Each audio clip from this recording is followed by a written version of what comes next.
ग्राम पंचायत छुइया और कुंडेल का ये बीच है, समझ सकते हैं। और ये देखिए, हम बिल्कुल बाकायदा दिखाते हैं आपको, ये तस्वीरों में दिखाएंगे। और सबसे बड़ी बात है कि यहाँ पर मैं ज़मीनी हकीकत दिखाने के लिए यहाँ पर देखिए, गरियाबंद से कम 80-90 किलोमीटर यहाँ पर पड़ता है। मैं यहाँ पे पहुँची हूँ, फिंगेश्वर ब्लॉक है। और ये बिल्कुल बाकायदा आप तस्वीरों में दिखाइए कि ये रोड है, ये रोड है और इधर कच्चा रोड है। ये पक्का रोड है और ये कच्चा रोड है। और ये जो समस्या है यहाँ पर, माताराम है कमार जाति की, ये नेता भी है और नेता होने के साथ साथ इनकी ही समस्या यहाँ पे है।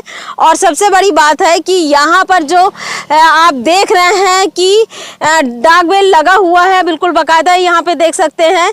और प्रधानमंत्री आवास योजना के तहत में यहाँ पे प्रधानमंत्री आवास आ रहा है, लेकिन आवास के तहत तो बहुत बड़ा दिखाई दे रहा है। मुझे लगता है इन लोग कुछ पैसा मिलाकर ही और डालकर बनाएंगे। यहाँ कितने परिवार के लिए आवास आया है?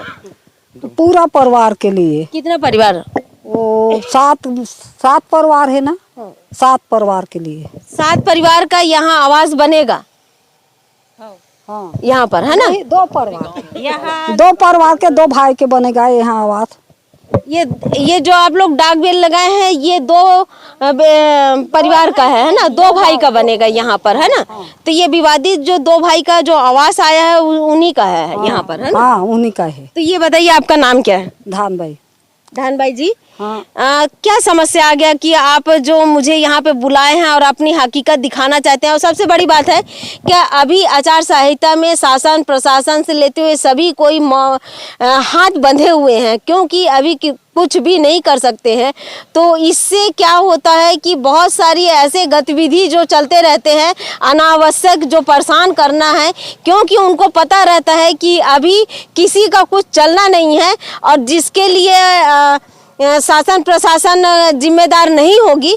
इसके कारण सरपंच जो होते हैं वो दबंगई किस प्रकार से करते हैं, आपको मैं रूबरू ज़मीनी हकीकत यहाँ पे दिखाऊंगी। ये बताइए कि समस्या क्या आ गया आपको? हमार समस्या है कि सरपंच बना नहीं दे, हमार से है कहीं के बोला थे। हर सरपंच का नाम क्या है? राजेश सिन्हा। अच्छा, तो ये कुंडेल का है? कुंडेल का है। तो कलेक्टर बोला कि तुम जो कहाँ चो है बैठ सकते हो, कहाँ चो है बना सकते हो, कहीं के कलेक्टर शासन दिया।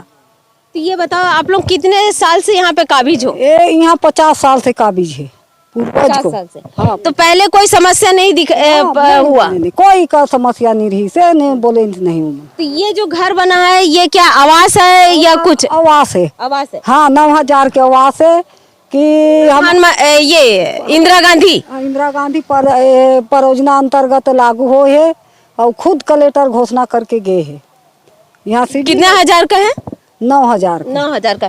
ये बिल्कुल आप तस्वीरों में आप देखिए कि ये जो आप मेरे पीछे देख रहे हैं आवास, इसको आवास को थोड़ा सा दिखाइए। जर्जर स्थिति में है, लेकिन सबसे बड़ी बात है जर्जर स्थिति के साथ साथ ये जो आवास है 9000 का आवास है और यहाँ पहले रह रहे थे। और ये जो जितना काबिज है, आपका नाम क्या? धान भाई। धान भाई का है ये काबिज, जो जमीन है धान भाई का है। लेकिन यहाँ पर मामला ये आ जाता है क्योंकि केवल सरपंचों का दबंगई ये रहता है कि आप पैसा दो और जो भी करो, तब पैसा अगर दोगे तभी आप काम कर सकते हो, पैसा अगर नहीं दे रहे हो तब कुछ भी नहीं कर सकते हो।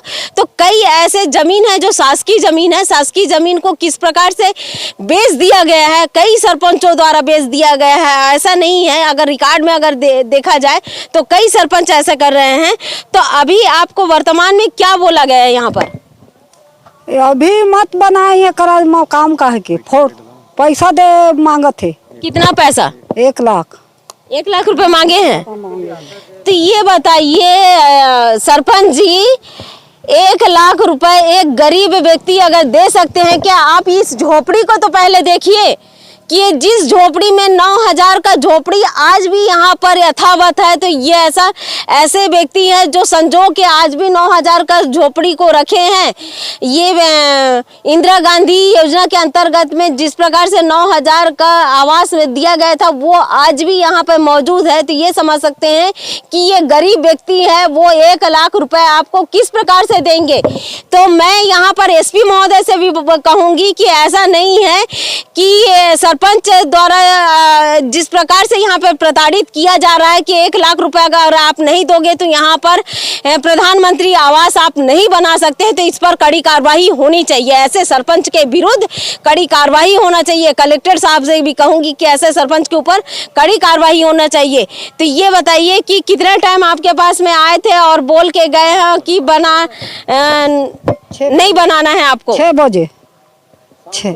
तो कितने लोग आए थे आपके पास में?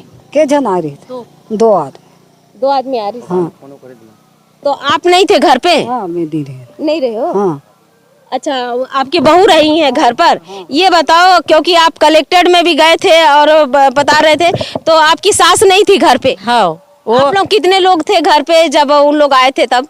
यहाँ मैं लड़का मल्ला धर के, तीनों लड़का धर के ना यहाँ मैं डाक बिल मरवात रही हूँ मिस्त्री बुलवा के।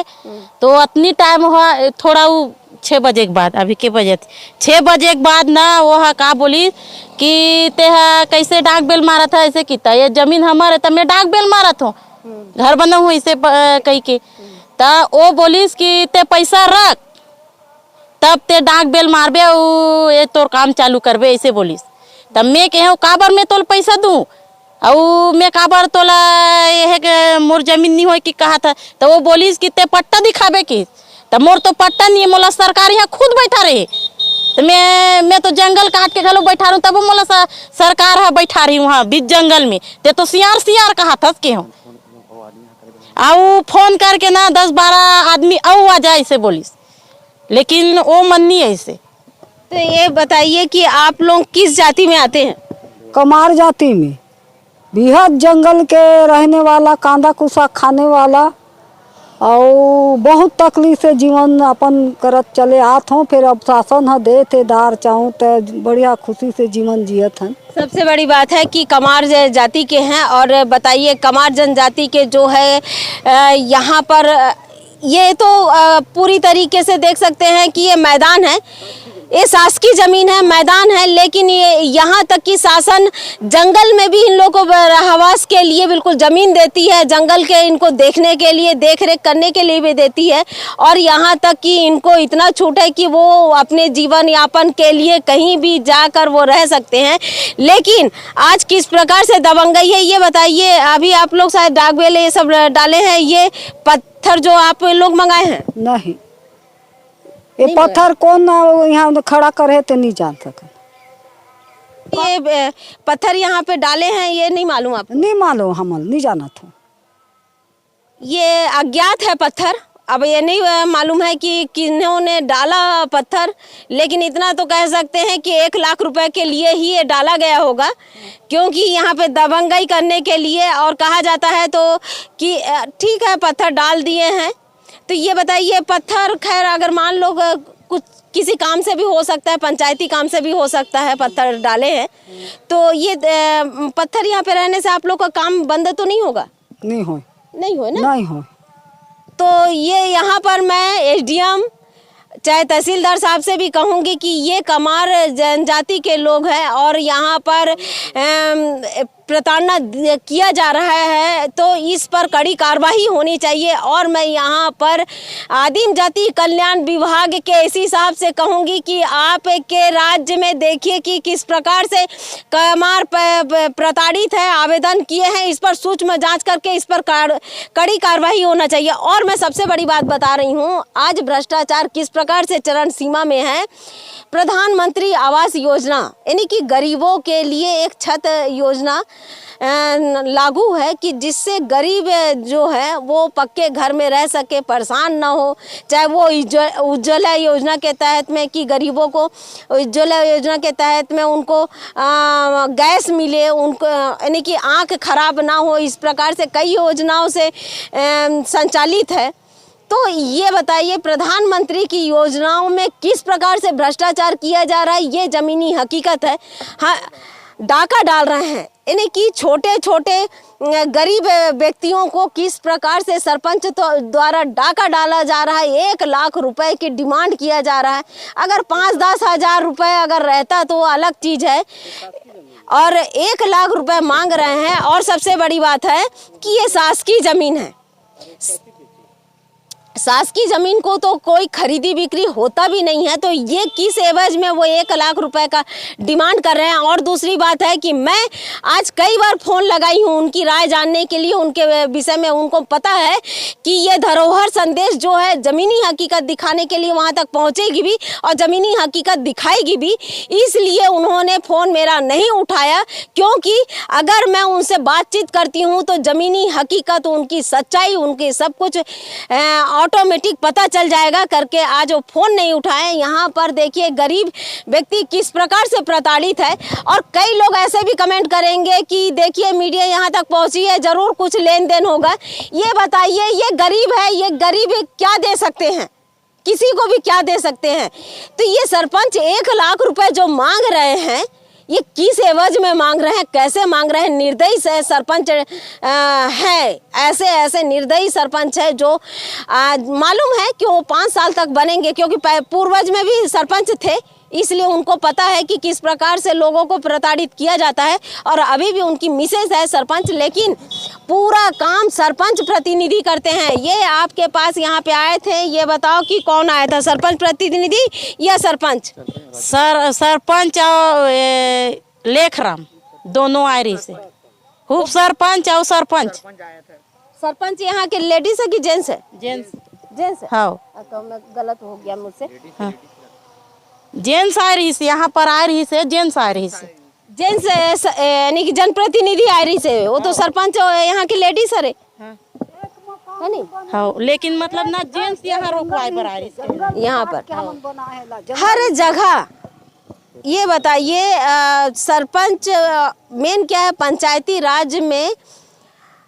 अभी भी पंचायती राज में सरपंच महिलाओं को बना तो दिया जाता है, आरक्षण दिया जाता है, लेकिन अभी भी पंचायती राज में पंचायत के जितना करता धरता पूरे सरपंच प्रतिनिधि करते हैं। सरपंच जो होती है वो घर में केवल रहती हैं और केवल कभी अगर कुछ गए हैं तो जब तक सरपंच प्रतिनिधि अगर नहीं बोलेंगे तब तक वो हस्ताक्षर भी नहीं करते। इस प्रकार से खेल चल रहा है और चलता जा रहा है। और आरक्षित के नाम से, आरक्षण के नाम से किस प्रकार से महिलाओं का शोषण होता है, ये बिल्कुल हकीकत है। क्योंकि महिलाएं अभी भी अपने अधिकार तो दे दिया गया है, लेकिन अपना अधिकार का प्रयोग नहीं कर सकती हैं, क्योंकि उनके पति जब तक नहीं बोलेंगे तब तक वो किसी प्रकार से नहीं करेंगी। अभी भी जाके उन सरपंचिन को पूछा जाए कि आपके पंचायत में ये हुआ, तो नहीं मालूम मुझे, हमारे यहाँ के पति बताएंगे, उनको पता है, उनसे पूछ लीजिए। हाँ, ये इस प्रकार से हर पंचायत में इस प्रकार से खेल चलता है। ये बताइए आप शासन प्रशासन से क्या चाहती हैं? शासन से हमारा दे भाई बनाबो आवास मकाम कार्रवाई करे और छोड़े मत कि आज तो मोर ऊपर एक घटना घटे है, काली के ऊपर वो भाई बर घटना वो घटी कि कमार में लाजू अबूझ मारे कि नहीं जाने कि अबू जे मन हा कि अढ़ाए पढ़े लिखे नहीं है कहीं के वो बोलत है ना, एकदम वो का जानी गरीब है, जाए आए ला सके नहीं, पैसा कौड़ी तो मोला मिलना नहीं है, ऐसे कही की। और मैं बोलत हूँ जनपद सदस्य काउंसलर। अच्छा, जनपद सदस्य भी हो? हाँ, जनपद सदस्य हूँ। तो बताओ, जनपद सदस्य है फिर भी आज किस प्रकार से परेशानियों का सामना करना पड़ रहा है। ये देखिए, ये हकीकत है। क्योंकि बताया जा रहा है कि गरीबों का किसी प्रकार से कहीं पर सुनवाई नहीं है, ये हकीकत है। यहाँ पर सूक्ष्म जांच होना चाहिए और सूक्ष्म जांच के साथ साथ और यहाँ पर प्रधानमंत्री कभी नहीं छोड़ना चाहिए। हाँ, कभी कड़ी से कड़ी सजा देना चाहिए। आज तो मोर ऊपर आगे कल ऊपर दूसर भाई मन के ऊपर वो मौका लग सकते। तो मेन क्या है, यहाँ पर सूक्ष्म जांच के साथ साथ जिस प्रकार से 1 लाख रुपए के डिमांड किया गया है, इस पर कड़ी कार्रवाई होनी चाहिए। और दूसरी बात है कि यहाँ पर प्रधानमंत्री आवास के नाम से जिस प्रकार से रोक लगाया गया है, शासकीय काम में बाधा भी एक तरह से कह सकते हैं हम, क्योंकि शासन की योजना को दिया गया है, उस शासन की योजनाओं को किस प्रकार से बाधित किया जा रहा है, वो भी सरपंच प्रतिनिधि द्वारा और उप सरपंच द्वारा इस प्रकार से किया जा रहा है। इस पर भी कड़ी कार्रवाई होनी चाहिए। और ऐसे सरपंच सचिव को आम जनता से भी कहूँगी, जागिए, अपना अधिकार उस समय ऐसे लोगों को मत दीजिए जो आप लोगों का शोषण करते हो, और ये ऐसे सरपंच मत बनाइए, ऐसे सरपंच बनाइए जो आप लोगों के बीच में हो, और जब वोट देने के समय जाए ना तो मत पीजिए और उनसे रकम मत लीजिए, निःशुल्क आप वोट दीजिए और निःशुल्क आप सरपंच बनाइए। तो वो आप बोल सकते हैं, क्योंकि आप 500 रुपये और कुछ दारू और कुछ मुर्गा तो उस समय ले लेते हैं, 1000 रुपये बेचारे सरपंच से ले लेते हैं आप लोग आम जनता, फिर उसके बाद 5 साल तक उसकी गुलामी करते हैं। क्यों गुलामी करते हैं? क्योंकि आप अगर जाओगे सरपंच जी मेरा ये काम कर दो, तो उस समय भड़ास निकालते हैं, अरे तोला तो उस समय दे रहे हो का 1000 रुपया, दारू दे रहे हो, मुर्गा दे रहे हो कि नहीं? तो माता अपना अधिकार को समझिए और ऐसे व्यक्ति को दीजिए कि बिना पैसा का चुनाव करिए और वोट दीजिए, और ऐसे व्यक्ति को दीजिए कि जिसमें आपके हित काम कर सके। मैं हूँ दीपिका, आप देख रहे हैं धरोहर संदेश।